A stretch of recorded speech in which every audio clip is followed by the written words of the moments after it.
welcome to the Senior Network. I'm Christyn Gialanella, joined by my colleague, Dr. Kamal Patel.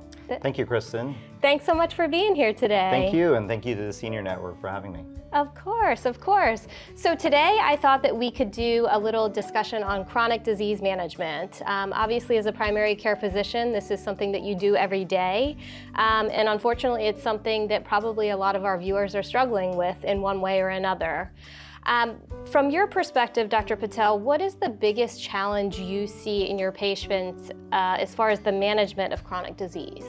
Well, I think the biggest challenge is that every individual is treated differently, and so there is no playbook necessarily. I mean, there's general steps that I think all of us will take in our approaches and experience and background, but one individual is treated very differently from the next, and I think that's the important part of having the time aspect that I have in concierge practice, is to be able to use all modalities. It's one thing, I think a lot of our older patients especially have a burden of medications, and there's a cost aspect to it, and side effects and inconvenience factor, and I think it all kind of weighs down on them, and it's important to just not make sure that our first treatment option is always medications, and so delve a bit more into diet and exercise and other preventative, proactive factors that hopefully can make a difference, but that is where it goes differently, and we have to kind of spend that time to go more in depth with each individual,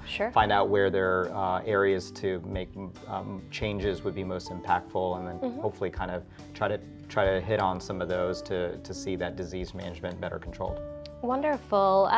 What would you say are some of the main chronic diseases you treat within your practice? Is there like a top 3 that you feel like you see a lot? Definitely.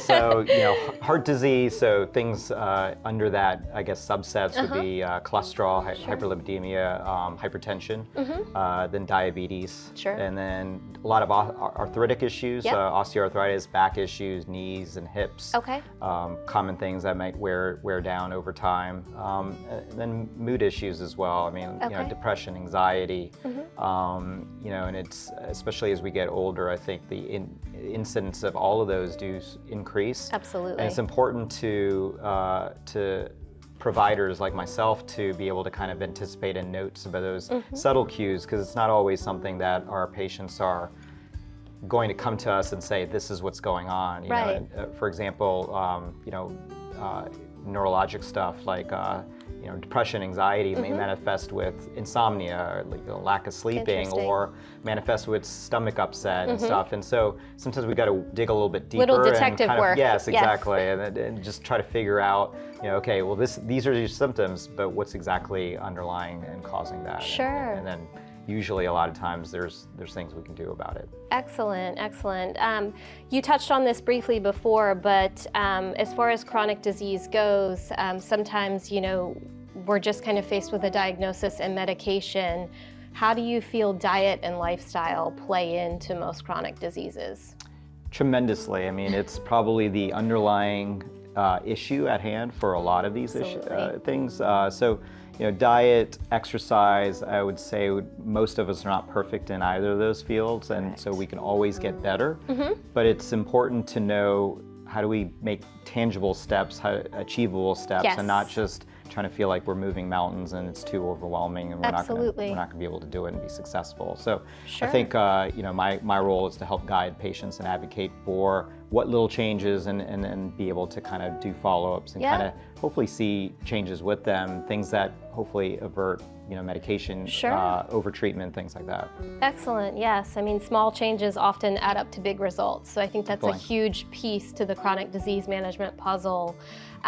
As far as resources go, obviously within your practice, since you are a concierge-based practice, you have a little bit more time to spend educating your patients. Are there any other tools or resources that you recommend for patients managing a chronic disease? Yeah, so sometimes we'll give educational materials. I mean, incorporating dietitians, other specialists, nurse advocacy, like your company. We work with a lot of different avenues and resources based on what would be best for each individual. But we'd like to say that if there's a way to get that disease under control, we will give all resources that are available and let the patients kind of help to see what's going to stick, what may not be best for them. But Right. ultimately the decision needs to be made by the patient. Excellent. Well, thank you so very much for being here. Always a pleasure. Thank you, Christyn.